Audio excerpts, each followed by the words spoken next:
What is up, guys? Welcome to Free For All Fights, Episode 2.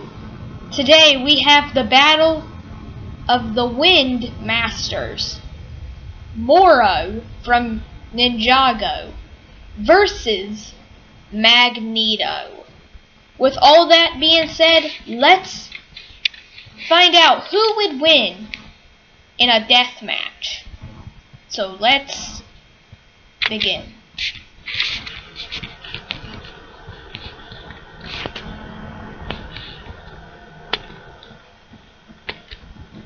Sorry guys, my recording stopped for a second, so let's begin.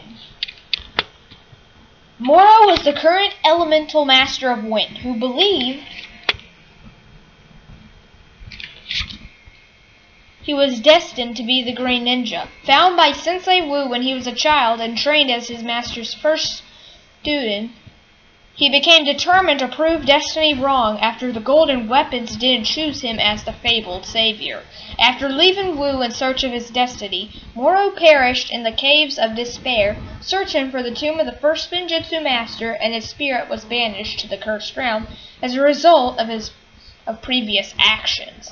During the Second Serpentine War, when Garmadon was banished to the Cursed Realm, Morro escaped his seemingly eternal confinement, intended to find the Realm Crystal hidden in the first Spinjitzu Master's tomb. Morro took possession of Lloyd Garmadon, as only a Spinjitzu Master could locate the tomb. He then embarked on a quest during which he used the allied armor of Azure to conjure allies from the Cursed Realm at will. After a long journey, Morro obtained the crystal and freed his master in an effort to curse the 16 realms. With the preeminent in Ninjago, Morro fought Lloyd in a battle that traversed through various realms. When Nia unlocked her true potential and incapacitated the beast, Morro was seized by one of its tentacles. Desperately, Wu attempted to save him, but Morro ultimately realized that he was beyond saving, prompting him to give Wu the crystal before letting go of his hand, falling into the sea and dissolving. Morro's early life was this. Morro was found by Wu while he and a few other children were rummaging through the monastery's trash bins. The young sensei took pity on the boy and gave him food, as well as offering to train him in the ways of the ninja. He was considered by Wu to be the perfect student, as he undertook any obstacle his sensei would throw at him. Morro was eventually gifted a kite by Wu, and by playing with it discovered that he was the next elemental master of wind. Upon this revelation, Wu revealed that he believed Morro was to be the Green Ninja. Unfortunately, Morro became arrogant with the thought of the Green Ninja's power, though was dismayed to find that the golden weapons did not react with him, a sign that would indicate the true Green Ninja. The Master of Wind became obsessed to prove his master and destiny wrong, and left the monastery, declaring that he would never return until he found the tomb of the first Spinjitzu Master. He eventually journeyed to the Caves of Despair, where he became trapped in a cave with a Fictional geyser and died. His spirit was then banished to the Cursed Realm, where he pledged his service to the preeminent. Morro is really powerful, and this is shown in different ways. His wind abilities are so strong he has knocked down the whole crew of ninjas while fighting. Alongside his ghost army, this was proved to be one of the most hardest villains in the show. After possessing Lloyd, summoning the preeminent, and finding the Realm Crystal, Morro has had a fair share of pretty much everything that would have been possible. Overall, Morro is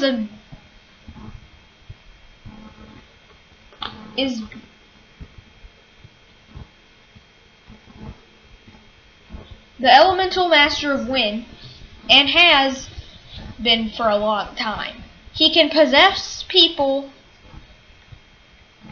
and do pretty much anything that you wouldn't expect that he would do. From one wind-powered person to another, let's discuss Magneto.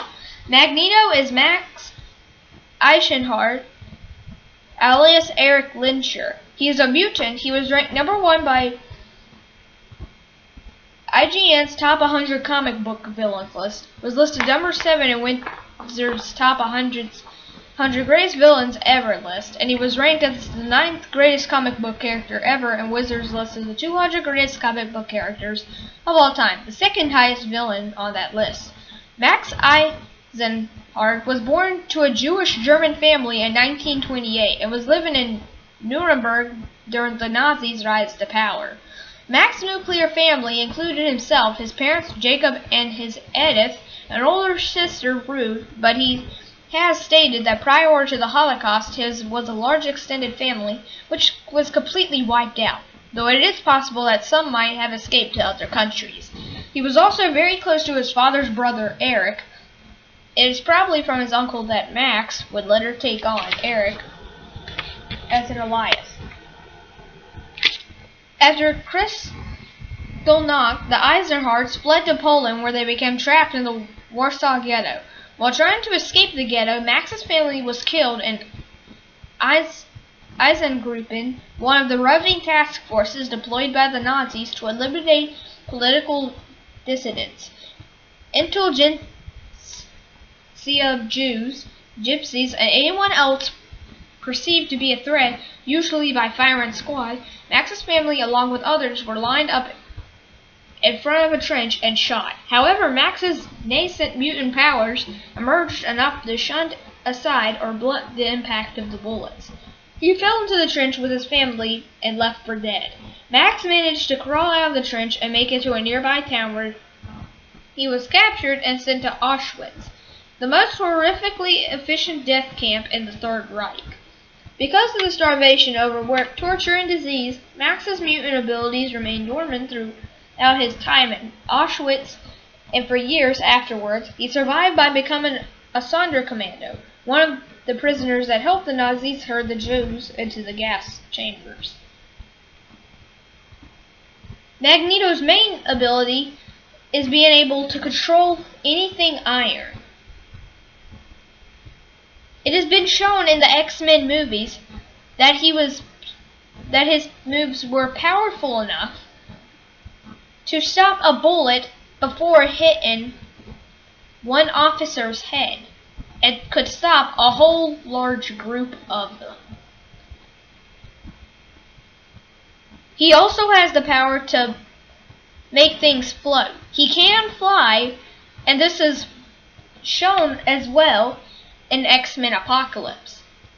If you haven't watched the trailer, then you will If you've watched the trailer, you will understand what I'm talking about. In one scene, it shows Magneto floating, but he has the power to send things at the X-Men.